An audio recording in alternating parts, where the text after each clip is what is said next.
नमस्कार दोस्तों, बहुत बहुत स्वागत है आपका इस कार्यक्रम में। दोस्तों, आज जब मैं आपसे बात कर रहा हूं तो जिस तरह से यूक्रेन ने अटैक किया है रशिया के ऊपर और 40 से अधिक विमानों को नष्ट कर दिया है, एक बात तो अब बिल्कुल स्पष्ट है, उसमें कोई भी एम्बिग्विटी नहीं है, कोई कंफ्यूजन नहीं है, कोई पर्दा नहीं है कि अब एक विनाशकारी हमला होगा, या ये कहो कि दुनिया में एक और नागासाकी और हिरोशिमा का मोमेंट सामने खड़ा है। आपका दरवाजा खटखटा रहा है। मैंने कल और परसों 2 एपिसोड्स में कहा था कि मैंने अपने लाइफ टाइम में पिछले 50, 60, 70 सालों में मैंने इतना भीषण हमला किसी भी देश की जंग के बीच में नहीं देखा है, न सुना है। ना तो भारत पाकिस्तान की जो कभी जंग हुई है उसमें, ना भारत चीन की जंग हुई है उसमें, ना ही अमेरिका वियतनाम की जंग हुई है उसमें, या गल्फ वॉर जो हुई है उसमें नहीं। इसकी बराबरी सिर्फ एक हमले से की जा रही है, जो पर्ल हार्बर का 1941 का सेकेंड वर्ल्ड वॉर का था, जहां पर जापानीज नेवी ने हवाई पर हमला किया था और बड़ी तबाही मचाई थी अमेरिका की। 1941, उसको पर्ल हार्बर मोमेंट कहा जाता है। पर्ल हार्बर मोमेंट, ये पर्ल हार्बर मोमेंट के बराबर का हमला है, क्योंकि रीसेंट हिस्ट्री में इससे बड़ा हमला तो मैंने कभी देखा नहीं है। लेकिन शायद ज़ेलेंस्की ने अब वो ट्रिगर दबा दिया है जिसके आगे सिर्फ एक विश्व युद्ध खड़ा है और एक भयानक विनाश खड़ा है। एक ऐसा विनाश जिसे आज की सदी की इस दुनिया ने कभी नहीं देखा।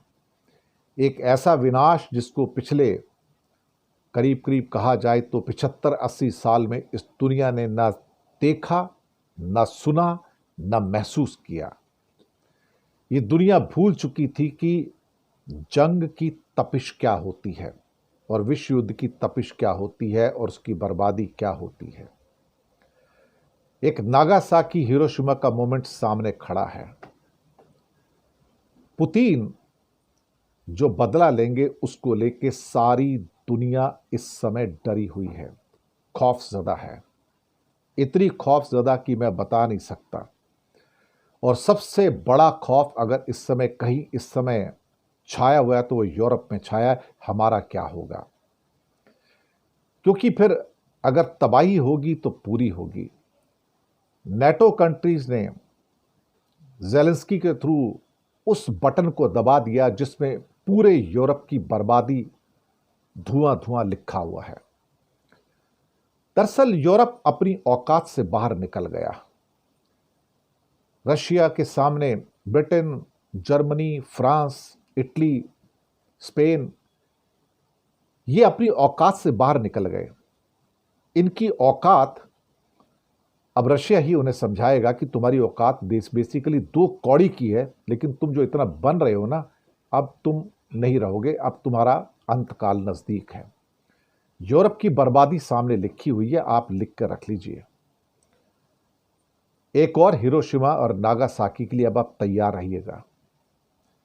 अब ये जंग सिर्फ रशिया और यूक्रेन के बीच तक सीमित रहेगी, मुझे उसमें भी संदेह है। संदेह इसलिए है कि यहां पर कहीं ना कहीं एक बात जो हमारे सामने निकल कर आ रही है वो ये है कि इतना बड़ा जोखिम जो उठाया है यूरोप और नेटो ने, सारा देखा जाए तो ज़ेलेंस्की के साथ मिलकर, शायद वो भूल गए कि वो आत्महत्या करने जा रहे हैं।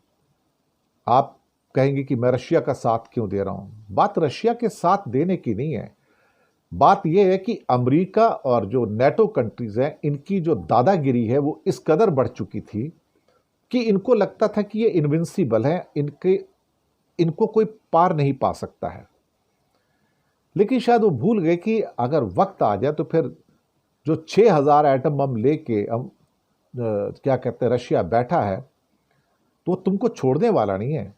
फिर यूरोप के अंदर आपको सिर्फ धुआं धुआं और मिट्टी ही नजर आएगी और कुछ नजर नहीं आएगा, और पूरा अमेरिका के अंदर भी फिर धुआं और मिट्टी ही नजर आएगी और कुछ नजर आने वाला नहीं है, मैं आपको बताऊं। अब एक सवाल यहां पर उठ रहा है बड़ा, कि क्या जब ये अटैक किया गया 117 ड्रोन के द्वारा, अप्रोक्सीमेटली, मैं गलत भी हो सकता हूं, 120 ड्रोन भी हो सकते हैं, और इसकी तैयारी करीब 1-1.5 साल से चल रही थी, तो क्या अमेरिका की उसमें परमिशन थी? ये सवाल उठ रहा है कि अब बिना अमेरिकी परमिशन के क्या ये किया गया है? अब बातचीत तो कहीं होने वाली है नहीं, वो कहते हैं कि टर्की जा रहे हैं और बातचीत होगी। मुझे नहीं लगता कि यहां पर कोई युद्ध विराम जैसी अब स्थितियां सामने हैं। अब जो स्थितियां सामने आएंगी वो ये है कि जो रशियन अटैक होगा वो कितना भयानक हो सकता है, कितना विभत्स हो सकता है, और कितना बड़ा हो सकता है। जब भी मैं बार बार कह रहा हूं कि ये एक नागासाकी हिरोशिमा मोमेंट हो सकता है। ये आपको इंतजार करना होगा। शायद आजकल की जनरेशन या जो भी लोग 50-60 साल के हैं, 40 साल के हैं, 20 साल के हैं, 10 साल के हैं, वो शायद एक उस दृश्य को देखने जा रहे हैं जिसके बारे में उन्होंने कभी कल्पना भी नहीं की, या उसको सिर्फ उन्होंने इतिहास के पन्नों में पढ़ा कि ऐसा कुछ हुआ था, लेकिन उसकी तपिश को महसूस नहीं करते कि हिरोशिमा और नागासाकी में हुआ क्या था। उसकी तपिश को महसूस करने के लिए वो चीज़ें आपके सामने फिर से घटेंगी, तब आपको पता लगेगा कि हुआ क्या है अल्टीमेटली।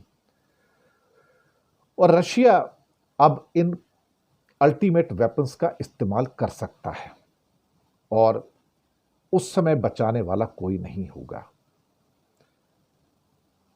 अब यूरोप जो था या नेटो कंट्री जो हैं वो आग से अब खेल चुके हैं। अब तीर कमान से निकल चुका है, अब वापस नहीं आएगा साहब। अब कोई कहे कि रशिया को पेशेंस रखनी चाहिए, उसे धैर्य रखना चाहिए, और उसको जल्दबाजी में कुछ नहीं करना चाहिए, उसे सोचना चाहिए कि हम भी तैयार हैं, ये कोरी धमकियों से रशिया डरता नहीं साहब। और स्वीडन, फिनलैंड, जर्मनी की सरकारों ने अब अपने लोगों को खाना, पानी, दवाइयां जमा करने की सलाह दे दी है। दूसरी तरफ नेटो के जो महासचिव है उनकी भी चेतावनियां सामने हैं कि भाई अब तैयार रहना होगा आपको। एक सर्वे भी किया गया यूरोप में, जहां पे 41 से 55% लोग अलग अलग देशों में कह रहे हैं कि हमें एक बड़े युद्ध के लिए अब तैयार रहना होगा, और वो शायद हमारे दरवाजे पर खड़ा है। Russia, China, Iran, north Korea, ये तो एक साइड में है, और ये फॉर्मिडेबल फोर्स है। मैं आपको बता दूं, ये बहुत बड़ी फोर्स है। नेटो कंट्री एक साइड में है। लेकिन एक बात मैं कहना चाहूंगा, जो कंट्री आज की डेट में सोच रहे हैं कि वो न्यूट्रल रह सकते हैं, यानी कि ना इधर ना उधर, ये नहीं होगा। अब इस चक्की में सब पिसेंगे साहब, इस चक्की में सब के सब पिसेंगे साहब, कोई बचेगा नहीं। और भारत या कई और देश ऐसे अगर वो सोचते होंगे कि हम दूर खड़े होकर आग सेक लेंगे, हाथ सेक लेंगे, तो माफ कीजिएगा, वो हाथ नहीं सेक पाएंगे, क्योंकि आग तो उनके दरवाजे पर भी पहुंचेगी।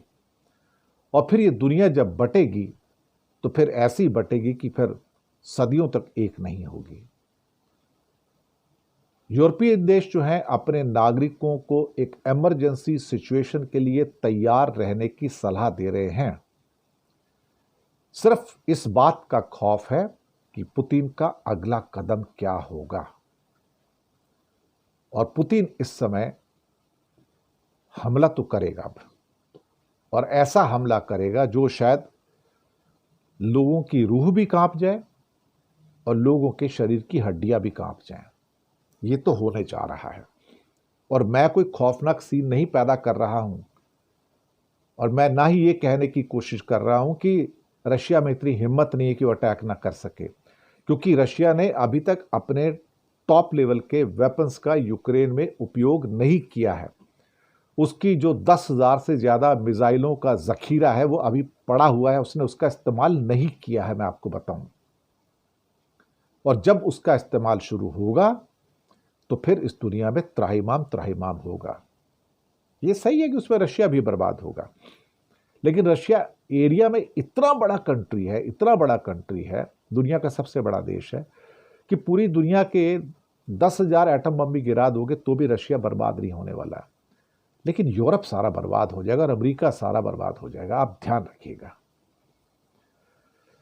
खैर, दुनिया आप कहने की कोशिश करे कि आप परमाणु विकल्पों पर विचार ना करें और आप इतना पेशेंस रखें, ऐसा मत करो वैसा मत करो, लेकिन अब शायद वो स्थिति निकल चुकी है। अब जहां पर किसी को पेशेंस रखने की बात की जाए, वो स्थिति अब निकल चुकी है।